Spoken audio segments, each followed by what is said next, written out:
Welcome. I'm Harmony Slater, your host of the Finding Harmony podcast. Over the past 20 years, I've taught thousands of yoga teachers and students to explore the intersection between ancient wisdom and modern everyday life, using mind-body practices to heal, awaken, and manifest their dreams from the inside out. This podcast is a sanctuary for those feeling overwhelmed by life's challenges. Are you ready to jump in and discover how these challenges aren't actually in the way, but are the way to finding harmony? Let's invite the magic back in. Hello, we have such a gift for you today. I'm so happy you're joining us. We are sitting down with Ganesh Balachandran, who is an electrical engineer turned enlightened sage. He has spent his life learning about engineering. He has a PhD in that field.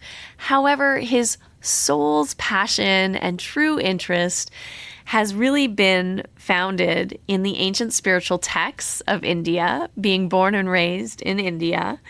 He's studied the Bhagavad Gita and the Upanishads extensively, and he used to do a lot of long-distance running, but needed a hip replacement surgery and started to practice meditation. And this led him down a really interesting path of exploring back into his cultural roots. So exploring India and philosophy and the spiritual teachings, even at a deeper level. And he had some very profound experiences meditating, and you will feel it in this interview. You will feel it as he chants the sutras from the Bhagavad Gita.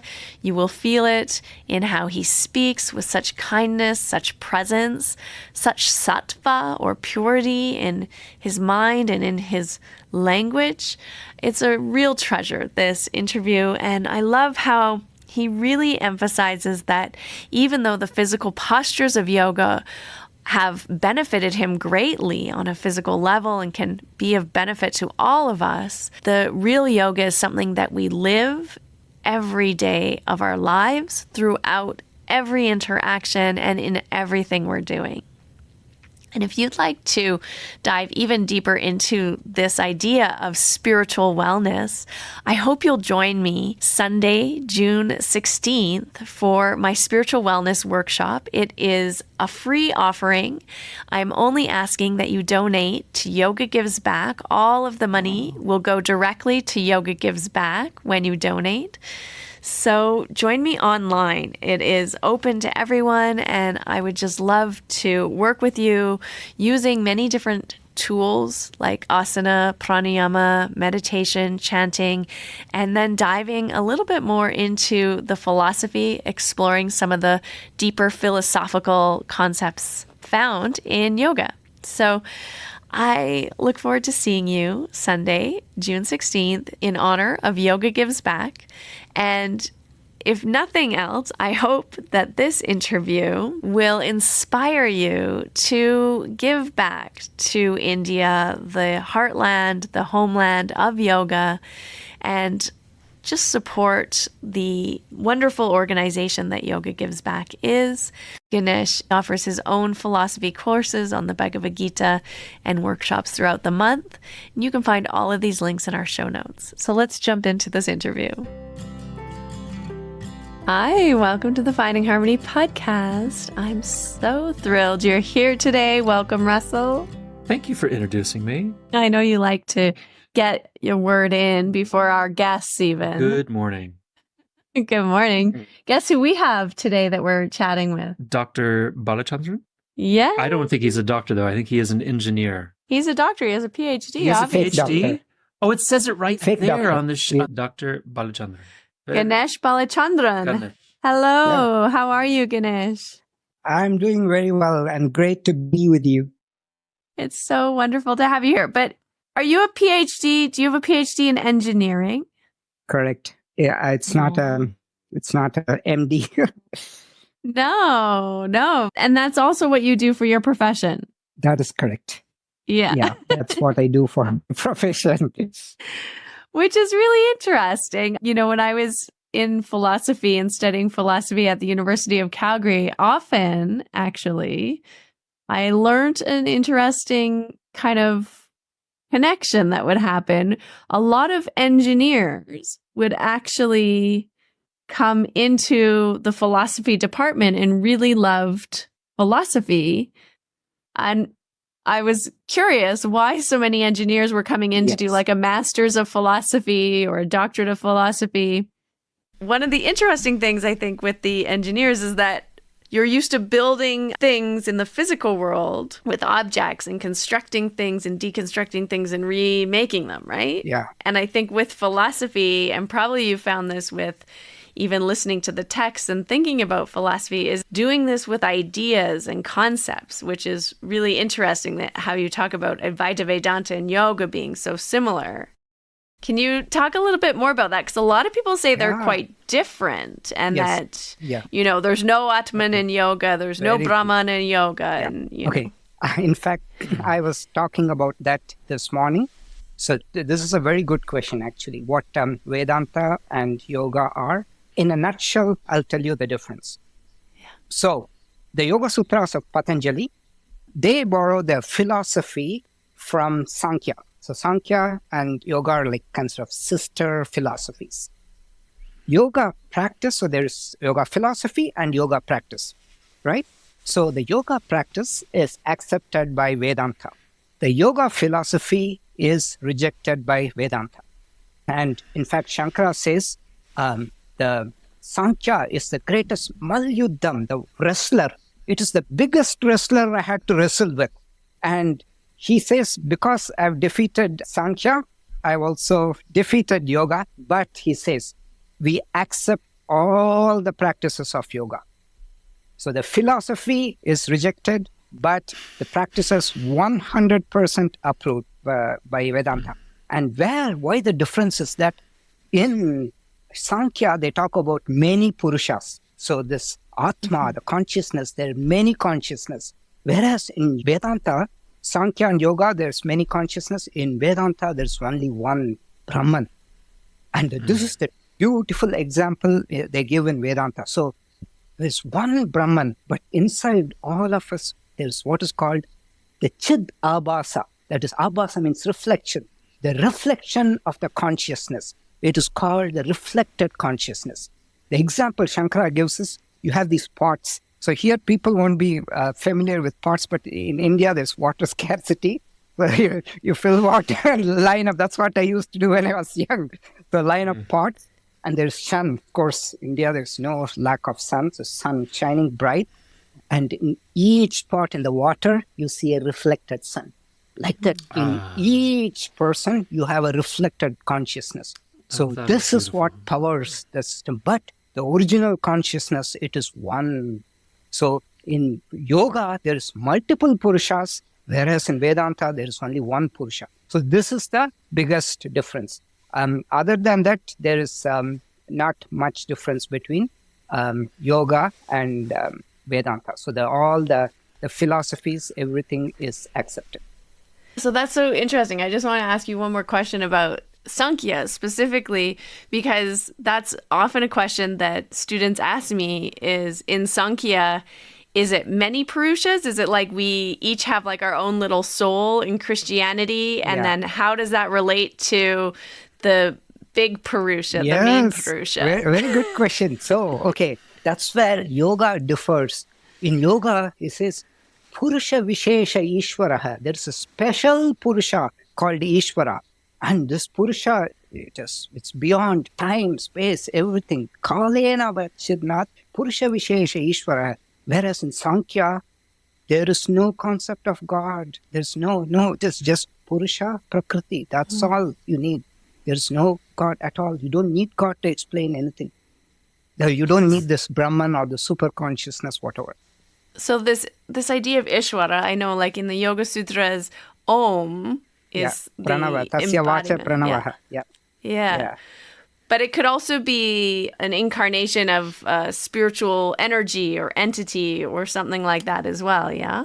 So you're talking about the Ishvara, right? As incarnation of spiritual... Yeah, like could it be Shiva or... Yeah. So, Kali or yeah. So, okay, very good question. So, Swadhyaya Ishtadevata Samprayoga. So, what Patanjali says is that there is a concept of Ishtadevata. And he doesn't exactly say, so this is left to our imagination.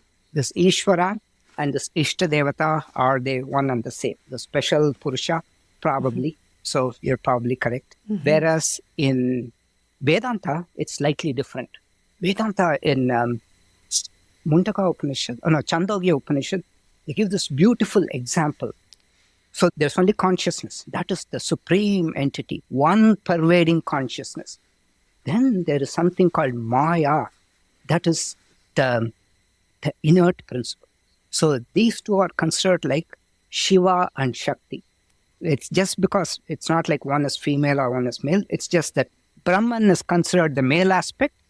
Maya is considered the female aspect. It doesn't matter. It's just the gender. In Sanskrit, every word has a gender. So it's because of that. But they both have been there for a long time. But this Maya has no independent existence. It has to rely on Brahman to be able to do anything. And therefore, Brahman is considered like a spider. So to do anything, let's say you want to do a desk, you need instrumental cost, and then there is a material cost. The material cost is the wood. The intelligent cost is the carpenter. So like that, nimitta karanam and upadana karanam. So nimitta karanam is the intelligent cost, and upadana karanam is ordinary, the material cost. So they give the example of the spider. The spider is both the intelligent and the material cause of the web.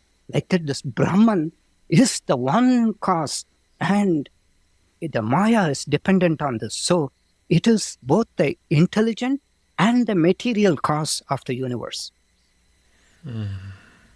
My goodness, I understand how you reached a form of Kundalini opening or enlightenment just by listening to yoga talks and Dharma talks. As you've explained that in your bio, that it was sitting and listening to a Dharma talk that led you to your current state. So, no. So, what had happened was,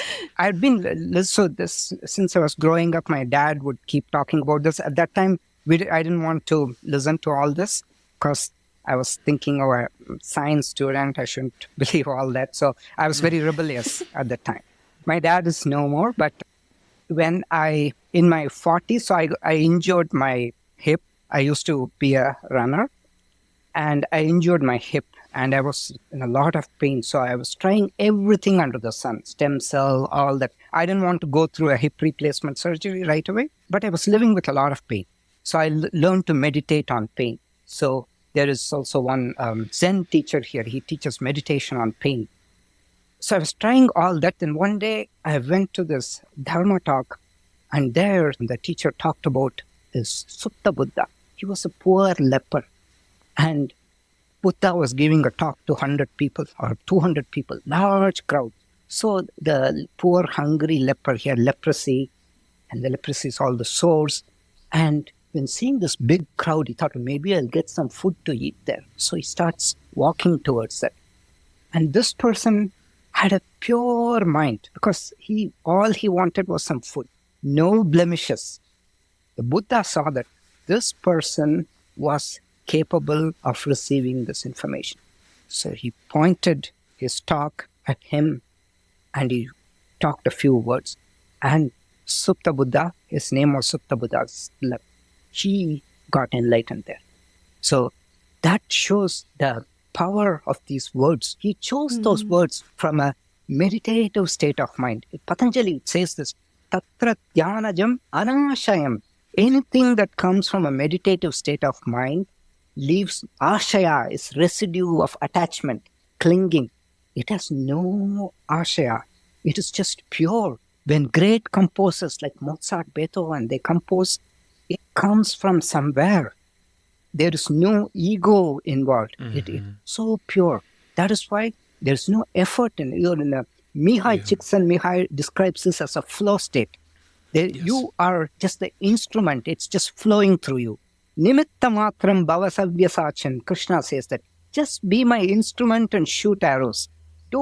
you don't know kartrutvam, no doership. Don't associate doership.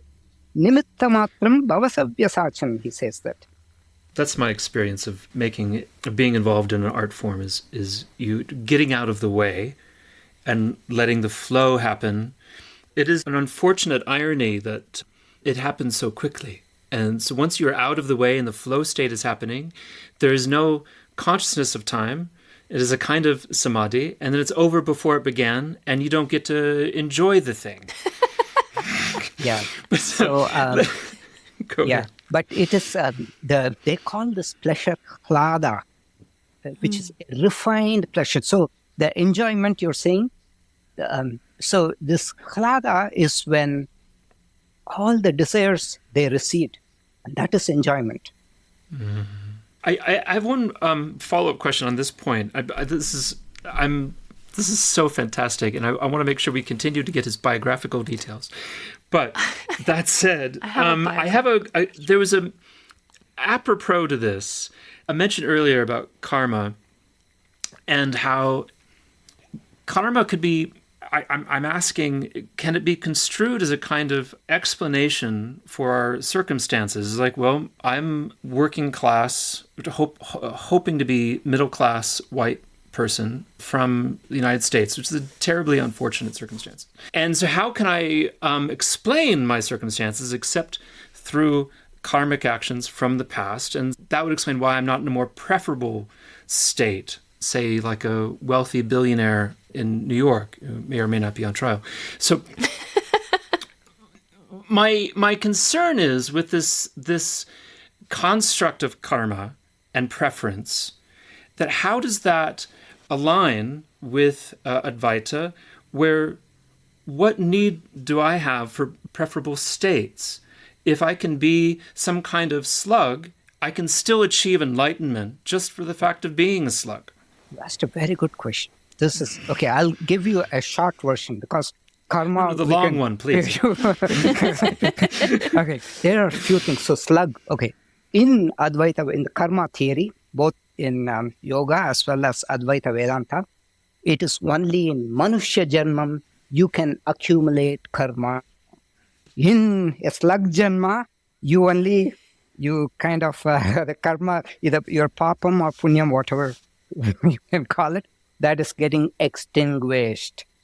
Mm-hmm. In the Manushya Janmam alone, you can have fresh karmas. In the Deva Shariram, it is in the Bhagavad Gita, it says, Tetam bhuktva swargalokam vishalam shine punye matya lokam vishanti yevam trayi dharmam anuprapanna gata gatam kama kama labante. So these people, a lot of people, they think, oh, I want to go to the heavens. So they actually, in India, it's very common. They do pujas so they can go to the heavens. They attain heavens. Tetam bhuktva, having attained the heavens. Swargalokam. What kind of Swargaloka? It's like Las Vegas 100 times. Wide roads, beautiful malls, everything. Vishalam Swargalokam. Just grand, like freeways, beautiful. Everything is big there. Vishalam says, Swargalokam Vishalam. Then what? Shine Punye. After all the punya is extinguished, bank balance 0. Matyalokam Vishanti. You enter Matyalokam, the world, mortal world of deaths. That's our world. So they enter. And what do? They keep doing the same things. Evam trayi dharmam anuprapanna gata gatam. We come and go like a revolving door in the airport. They come and go. Gata gatam kama kama labante. They want desires after desires. I want to go to heaven. This kama kama labante. They get those desires too. So even when you go to the Deva Lokam, you don't accumulate karma. So there are 14 lokas. We are the 8. So there are 7 below, and then there are 6 above, all the way to Brahma Loka. And in those lokas, apparently, you go, because you've done a lot of punya. In the 6th chapter, Bhagavan Krishna says, you asked this, so I'll reply to this. So I have this circumstance. You feel that your situation is not great. What can I do to improve? And in there, Bhagavan Pattabhi Joyce actually was used to say this. The fact that you have found yoga is the greatest boon that you can get. And why is that? This person, apparently, let's say in this your lifetime, you're not able to become a great yogi and attain siddhis and all that. You, after this lifetime, you will go reside in the heavens for long time. And in the sixth chapter, actually, the whole thing it said. So it's called on Yoga Brashta. So the Yoga Brashta, it's coming from Arjuna's question. Arjuna asked the question: what if a person fail in this lifetime? What is the fate of that person? Kachinno bhaya viprashtaha chinna brahmiva nashyati apratishto mahabaho vimudo brahmana patihi. This person has not achieved success in this lifetime, nor has this person achieved success in yoga, nor has this person accumulated wealth like that New York billionaire. What is the fate of this yogi? Then Bhagavan says, please, you tell me how to, my doubt, solve this for me. And Bhagavan says, Parthanaiveha namutra vinashastasya vidyate nahi kalyana krit kaschit durgatim tata gacchati. This person will not end up in a bad state. And why is that? That is because this person prapya punya kritan lokan ushitva shashvati sama shuchinam shrimatam gehe yoga prashto bijayate. So this yogi who thinks he's born, he's unfortunate and all that, that yogi should know that he's found the greatest wealth, because that yogi is going to attain the righteous worlds, having dwelt there for thousands of years. Shashvata sama, many years. They who have fallen from yoga in a previous lifetime, they will take the birth in the homes of the pure and the wealthy. Wealthy means wealth of knowledge. And he goes on like this.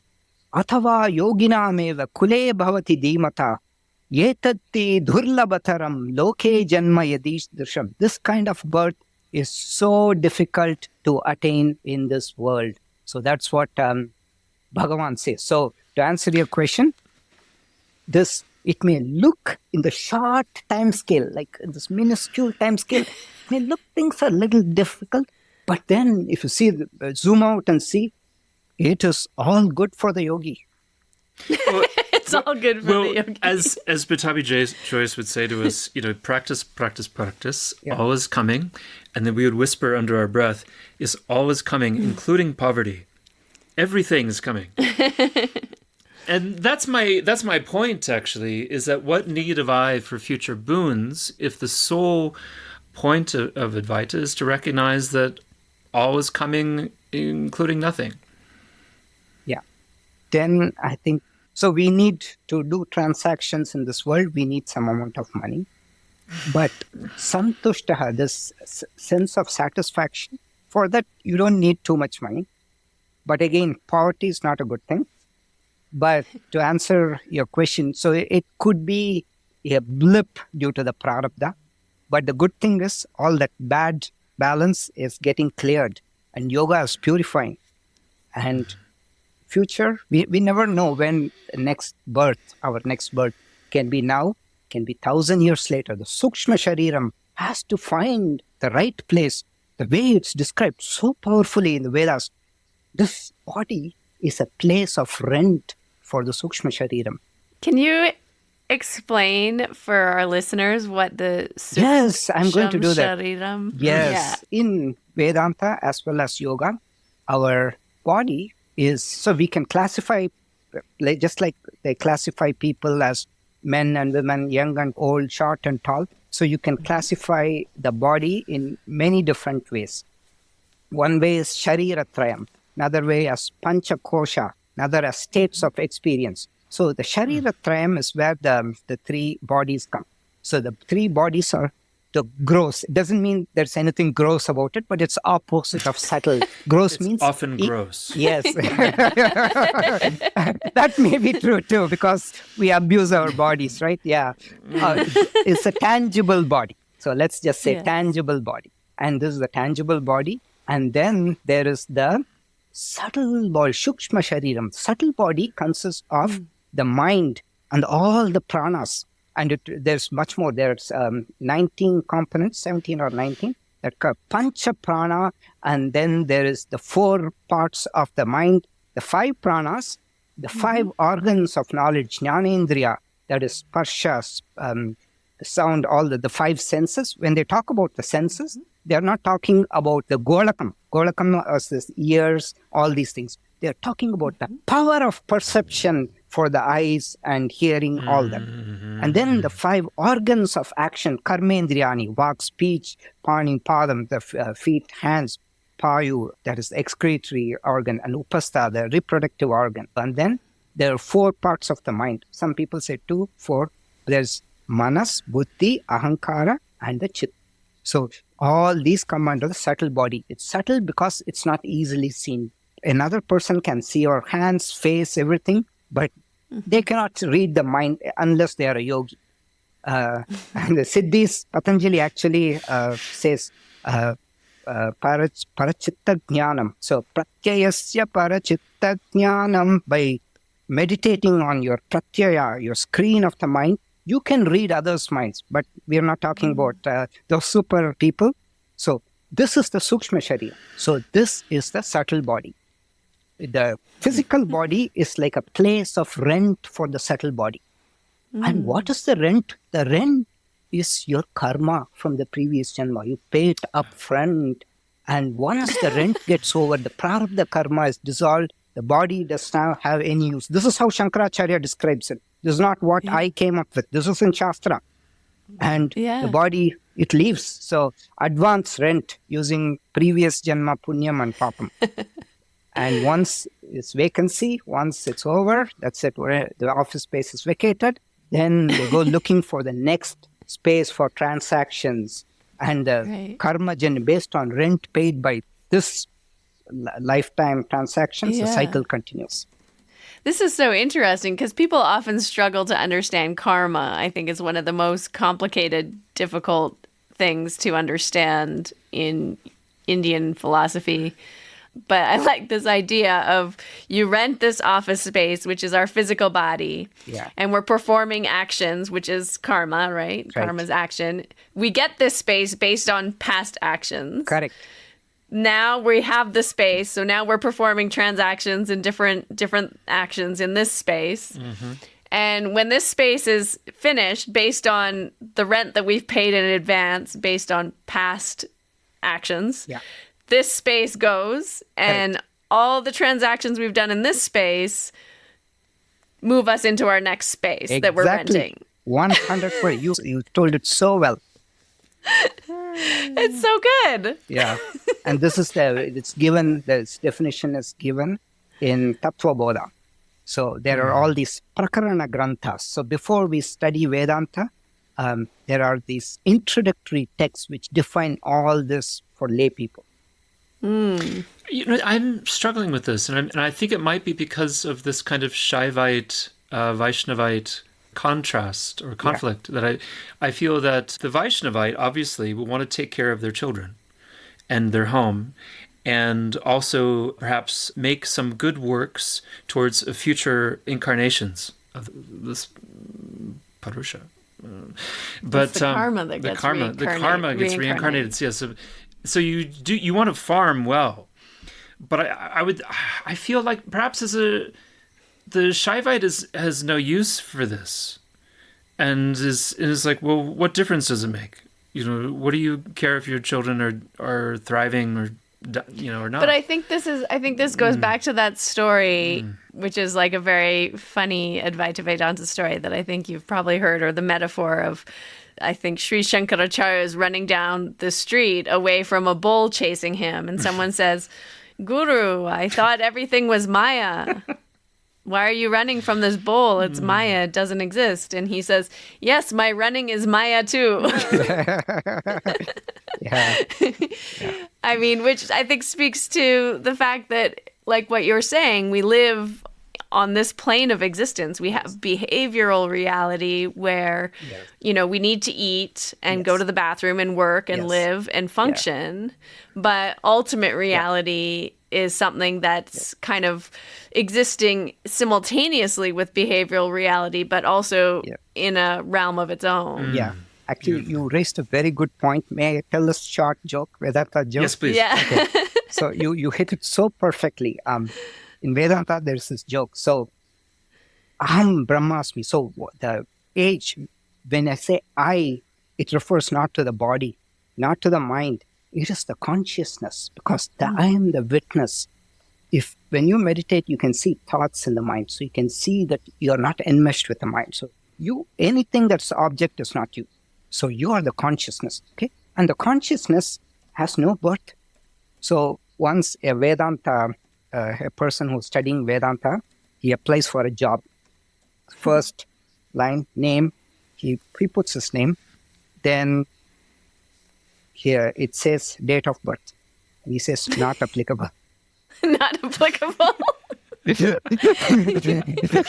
it's fantastic. I exist forever. Swamiji says, no, when you are transacting with the world, and Bhagavad Gita very beautifully says, Pashyan Shrinvan Sprashan Chitran Ashnan Gachan Swapan Swashan Pralapan Visrajan Grindan Unmishan Nimishan Napi. When doing all these activities, using the toilet, going, speaking, running, lying down, you know that you have to do all these transactions. You cannot avoid them. Not Shanamapi, even for a minute, Jatya Akarta, without doing things, you cannot remain. Bhagavan Krishna says that.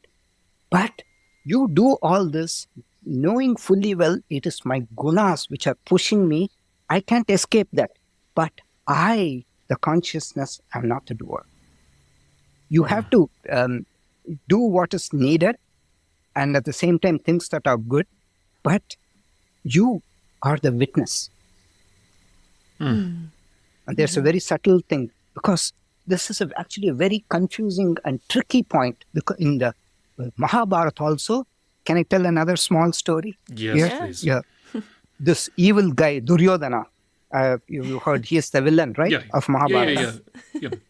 So Krishna tries to go broker peace with Kauravas. So he goes and he tells Duryodhana, don't do these bad things.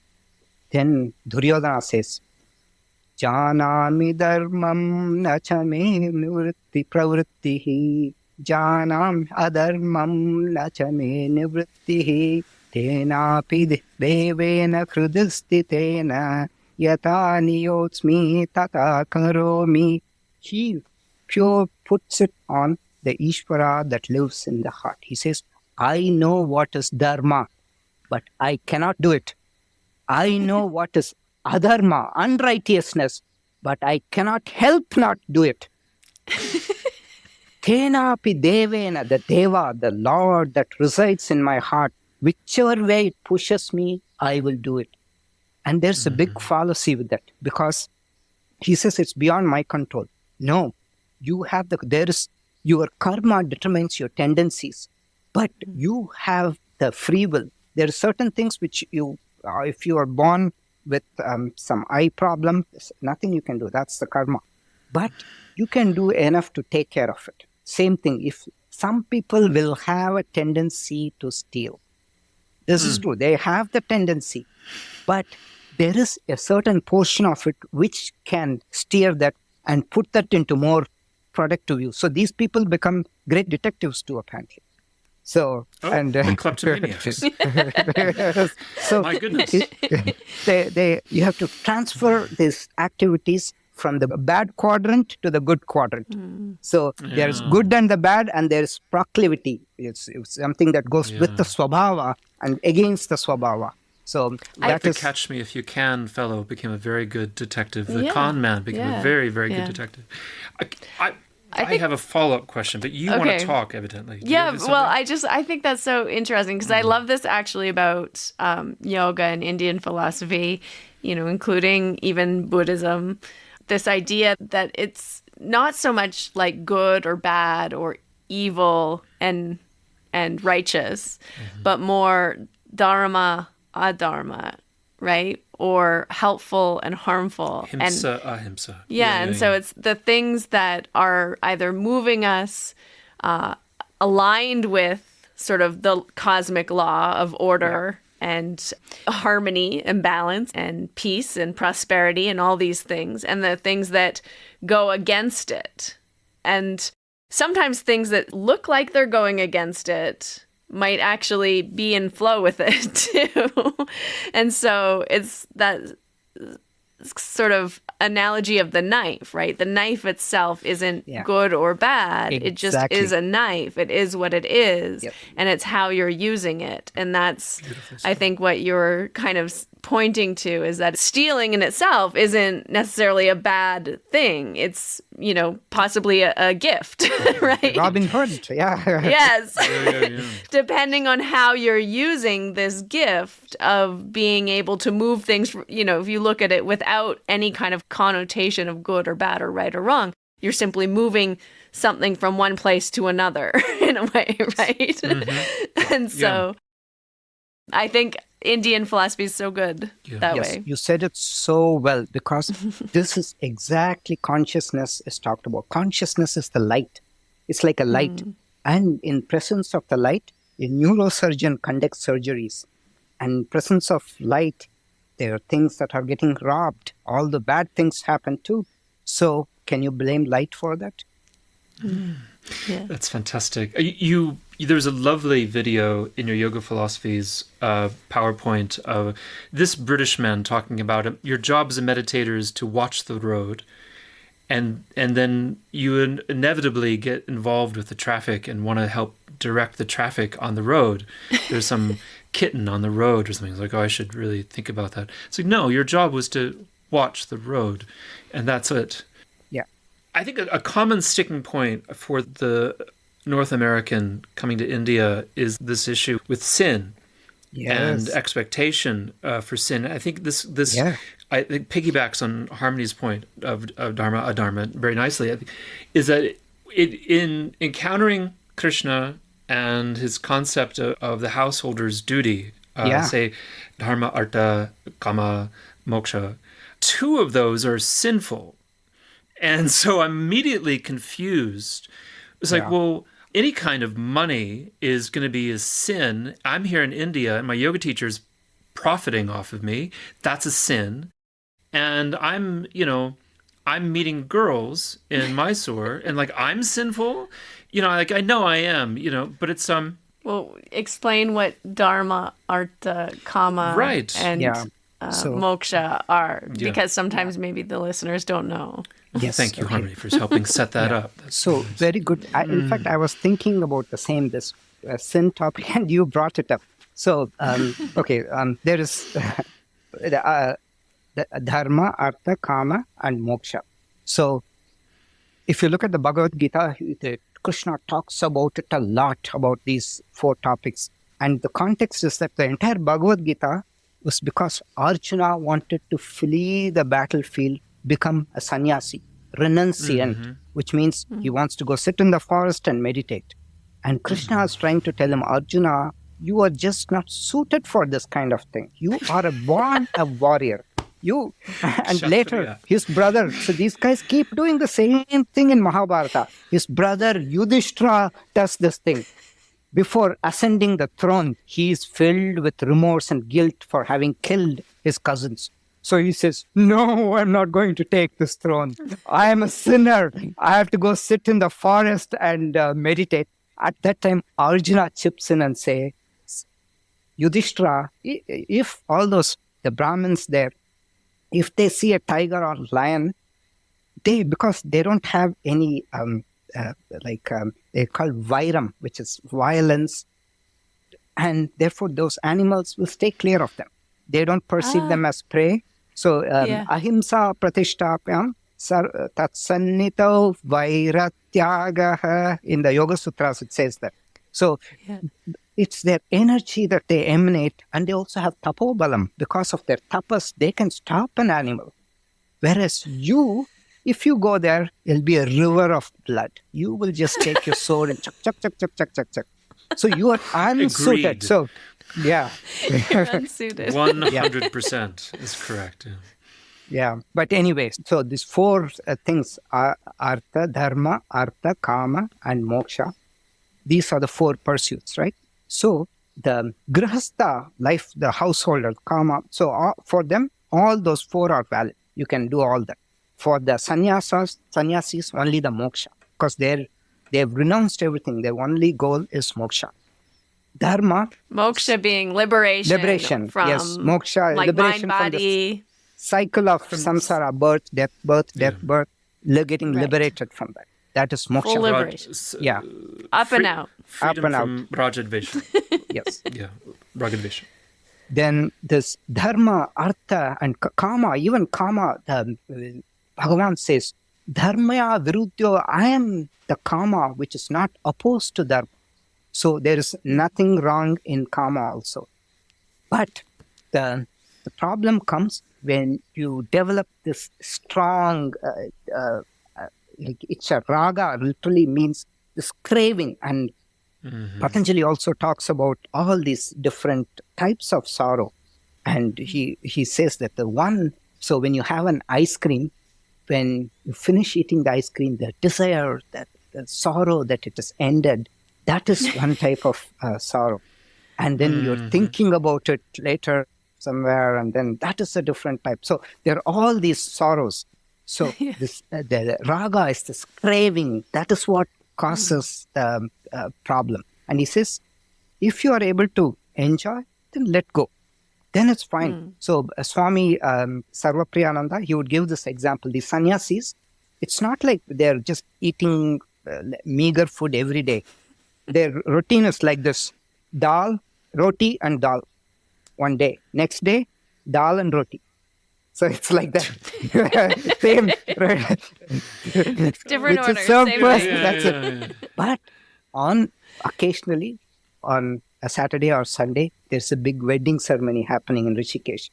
Then they call all these holy people. They're treated with an elaborate feast. So they go and enjoy that. But they know next day, it's dal and roti. So they know that. So it's like that. When the this comes and you're able to enjoy it without breaking dharma rules, that's totally fine. But don't fall a prey to that. So that is, so we cover dharma as righteousness, kama, and artha Just to, before you move on to artha, I want to also understand can you have raga towards dharma or raga towards moksha? Yeah, like so actually that's a very good question. Like craving, moksha, excessive craving for these things. Yeah. Dharma being righteousness, or like, how else would you explain dharma? Like your purpose or fulfillment of the cosmic order? All these are like heavily weighted questions. You're asking, I know. You're all, I think you are, for 1,000 lifetimes, you are all like great Vedantins. Because the way you guys are asking the questions. Color of my skin, bro. No, skin doesn't matter. Your past life, you probably were like one of the Deva worlds and you extinguished and now here. Anyway, okay, the dharma, the word, it's a very highly weighted word. Dharma could just mean nature. And dharma can also mean righteousness. So a dharma of a lion is to hunt, prey, kill, all that. That is, it's nature. And dharma can also mean right conduct, all these things. So here it is in the context of dharma as righteous values. So that is the context that is used here. And so, and Russell, what was your question? You asked about excessive raga, excessive craving for purpose, or excessive craving for work, or excessive craving for liberation. Yeah. So the Prakarana Granthas, so there's one called Atma Bodha, and the verse, it starts with Tapobe Kshina Papanam Shantanam Vitaraginam Mumukshunam Apekshoyam Atma Bodho Vidiyate. Mumukshu, that is a fierce thirst for liberation. So exactly what you're asking. And that is a valid thing. This thirst to get liberated. I want to be rid of all my problems.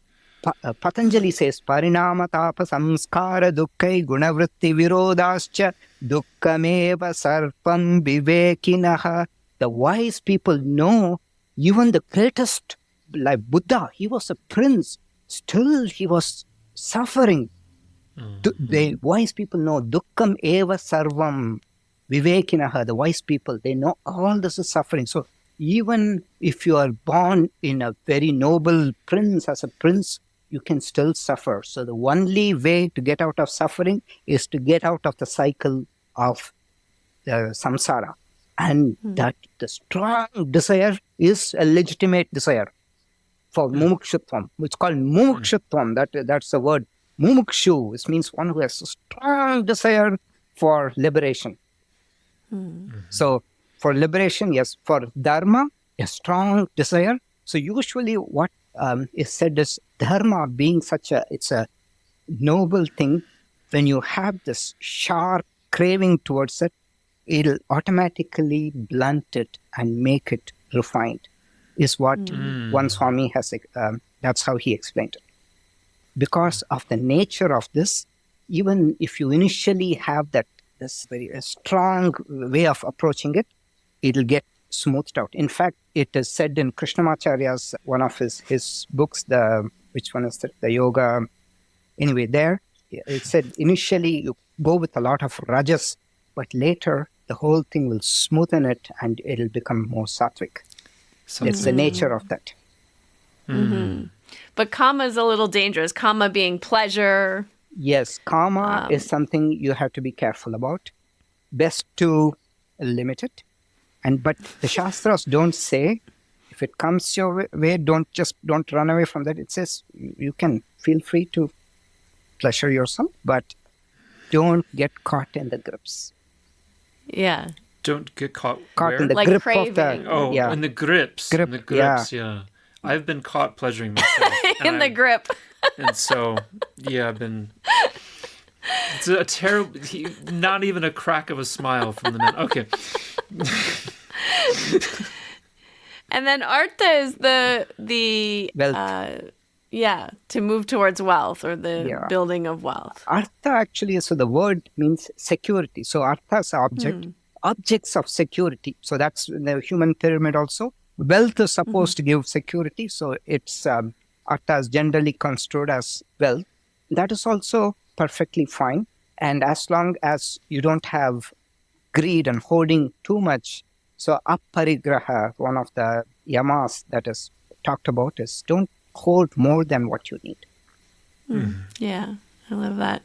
You know, it's interesting. I'm having this sort of thought right now. These 4 aims of life that we're talking about here being kind of actually connected, I think, quite deeply and significantly to our sort of basic human needs. We just talked about artha being security. So that's like a basic need for all of us, is to feel secure. You know, dharma, we could look at it even like belonging, right? Because when you're doing adharmic things, you're not belonging, right? You're going against the order of your culture, your community. And so that relates to belonging to, you know, in this divine download I'm having right now. And then kama being pleasure, which is also happiness, right? Like to experience happiness, to experience enjoyment, to experience joy or love, or, you know, those qualities are also a basic human need that we have to have happiness in our life, right? Or joy. And then moksha, liberation, which I think is connected to the awareness that we all have. Back to our Advaita Vedanta conversation, the awareness that actually we are presence, we are consciousness, we are actually just observing all of these things. But also, and that all of these things is just the play of being human. That would be a relief of sorts, wouldn't it? Yeah, because then you can actually really enjoy it all without getting attached. Oh, Harmony, you said it so profoundly. So this is in fact, so in the Vipassana tradition, this is what they say. The words you use, the observation. So between expression and suppression, there's a healthy alternative called observation. That is a huge liberating factor. So it's like a kid like doing, I'm sure your kids are all wonderful kids. But I also have a daughter, she's very sweet. I've never had any of these issues.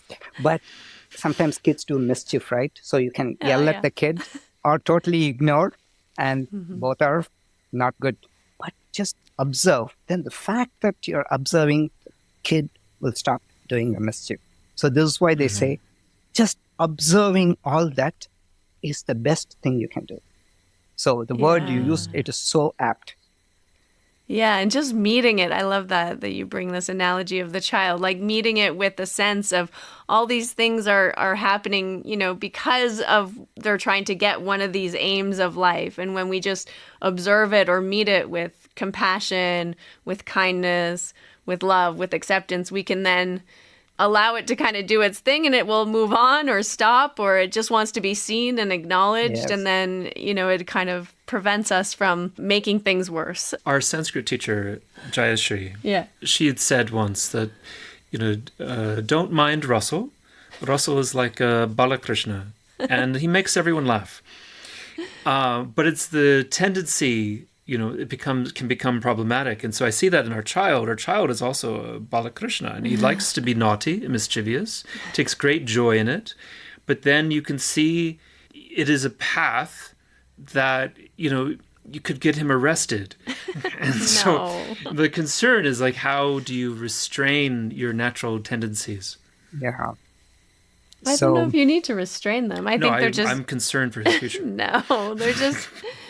I think you bring love to them. When you bring love to any aspect of yourself that's acting out, it starts to transform. You can be too naughty, I think. No. Yeah, I think that's so beautiful. Such an amazing way of looking at all of these things and bringing them into our conversation here. Mm-hmm. So you have a weekly meeting of the Bhagavad Gita. Yes. Where people can listen to your beautiful chanting and receive your Dharma talks and study the Gita with you online. So yes. I don't take ownership. I just use Swami Paramarthananda Saraswati's. He is authority. So I just use his discourses and teachings. And I add a few stories. So people seem to like that from Mahabharata, to make it a little entertaining. And so I make it in a slide format, but the content is not mine. It's very traditional. It's been handed down since Adi Shankaracharya. So that traditional is maintained, and I have zero credit for that. I'm interested in that. One more point, and I know that we should probably kind of start to wrap up this. I'm really enjoying this, and I want to ask you, in your yoga philosophies PowerPoint, but yoga philosophies from ancient India, you mentioned how important the lineage is. Yes. It's one of the main topics in your talk. Yeah. And you just mentioned just now how you are teaching your teacher's lesson, which is just exactly what Patanjali said about the Yoga Sutra itself. He is not writing it, he is transmitting, finding, and presenting. And it's really a lovely and humble way to present any knowledge. This is something that's being handed down. I wonder if you could talk about this lineage. What is the word we use? Parampara. Parampara. Yeah. So my family, we were the Smarta Brahmins, which means very similar to Pattabhijoy's tradition. So our guru, we follow Shankaracharya's teachings, Advaita Vedanta. Mm-hmm. And I've had several teachers. Swami Bodhananda, he's taught me a lot. And I follow Swami Paramatmananda Saraswati's discourses. And the important thing, so one of the things that they say in India, if there is a teacher who claims to have come up with his own philosophy, flee from that person. That person is the greatest fraud. Yeah. So these things have been vetted down for generations, for so much. So there's a certain order. Even the Yoga Sutras of Patanjali, once in a while, I see people, they come up with their own interpretation, which is, they say, science-based, no karma, nothing. But it's not correct. The whole, at some point, you will be tied up in knots. So it's best to interpret exactly as it is. And it has a For example, the Advaita and Vishishta Advaita, slight differences in one or two aspects, but most of it is the same. If we start changing things here and there, you will just contradict left, right, and center. And this is how Shankara debunked all the philosophies at that point, because they will self-contradict at one point. He was very good at that, finding where they are self-contradictory, and he'll debunk that philosophy. Mm-hmm. Amazing. And so the importance, this is something that I always appreciated about India and found so funny compared to the West. And you've probably run across this yourself growing up in India and then coming to the West and seeing how in India this idea of not taking credit and saying it comes from a long line of teachers, or it comes from, this is the lineage and I'm just sort of passing it along and, you know, giving it my own little spice, but not changing it, because we can't help but do that as personalities in the Little world. stories. Yeah, little stories. But in the West, I think Westerners very much are trained and encouraged to invent something new and to make it their own. The avant-garde. Yeah. And so have you noticed this difference in India versus the West? And also, have you noticed that it's starting to change in India? I'm curious. Oh, yeah. So now there's only one direction in the world, it's West. Yeah. So Right. India is very, very West. So the India I grew up in the 1970s and 80s, it's very different. That's what I go there once in 2 years. My sister says that's not the same. You won't even understand these people. That's what she says. Right. It's changed so much. There is, with all the TV advertisement, there is a little bit of the culture that remains in India still. Yeah, so the humility is considered very important, because I think there's a saying that the only thing worse than death is the sense of arrogance. So it's for anybody who's considered a scholar, the first thing they put is Vinaya. So Vidya Vinaya Sampanne Brahmane Gavihastini Shuni Chaiva Shvapakecha Pandita Samadarshinaha. The wise people see everybody as same. Who? A very learned scholar, and before learned they say Vinaya, which is humility. So for a scholar, the hallmark is humility. So that is, without the humility, there's something which is lost. So that is the feeling, especially in our communities, the Brahmin community. It's not so anymore. Even Pattabhi Jois, you see, beginning he was different, and towards the end he was different. But the simplicity and humility is very important. If I see my father, grandfather, they were all very simple in dress, what they wear, just a white khadi. That's very simple. So that kind of humility, the moment this, in fact, this is also a long topic for discussion. In the 4th chapter of the Bhagavad Gita, it very clearly says, if you give a lot of money to a Brahmin, it's a disaster. I agree. Knowledge goes away. So same thing. It's all by guna karma vibhaga. Chatur varnam maya srishtam guna karma vibhagashaha tasya kartaram apimam vidya kartaram apyayam. I created these divisions based on the gunas, the tendencies. Some people are good at teaching, some people at administration, some people at doing business, all that. But it's not the profession itself. It is your guna which determines. Just because you are a teacher, some professors, they're good at making money. They want to just make more and more money. They are not a Brahmana, because they're more like a businessman. A true Brahmin would not hoard money, because that's the end of the knowledge. Some amount is needed. Yeah, some amount is needed for livelihood. One of the great pleasures of teaching in the Bay Area, and it was a great pleasure to meet you, sir. was that India was west of us, and Japan also west of us. And so it's really the West that's now, and that's where India is. And so East and West is just terms, not really. just words.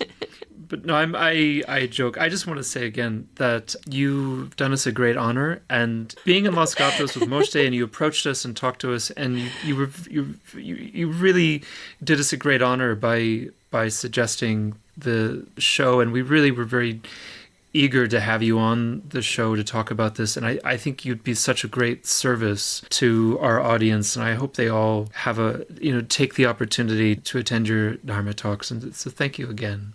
Yes, we're going to put a link in the show notes to where they can join you and learn from you and study from you a little, or study with you a little bit more. And just thank you so much for coming on our Thank you. It's been show an honor. today. Hey, thanks for listening to this episode of the Finding Harmony podcast.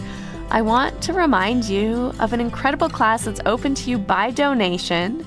When you make a donation to Yoga Gives Back through my personal fundraising page, you will be invited to join my spiritual wellness workshop happening on June 16th. The recording will also be available.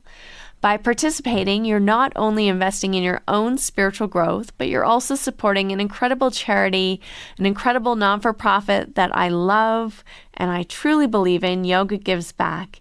It is dedicated to empowering women and supporting children in India through higher education and through microloans.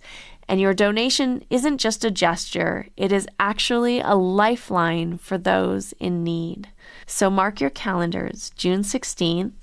Join me, find the link in my show notes, and come into a meaningful journey of yoga. Make your practice, your investment in yourself, fuel positive change around the world.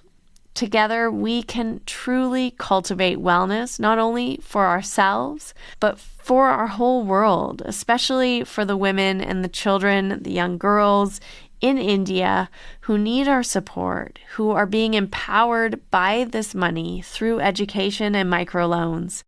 Your donation is making a huge difference. I've seen it for myself and been so inspired to support and continue my support of this incredible non-for-profit organization. So reserve your spot now. Be a part of something bigger. And I just want to thank you for your generosity in advance. Come join Yoga Gives Back and join me in June supporting women, young girls, higher education, and women building businesses in India, which is incredible. I hope to see you there. That's it. We've concluded another episode of the Finding Harmony podcast. I just want to thank you so much for doing the work that changes the world, starting with yourself. It truly does make a huge difference.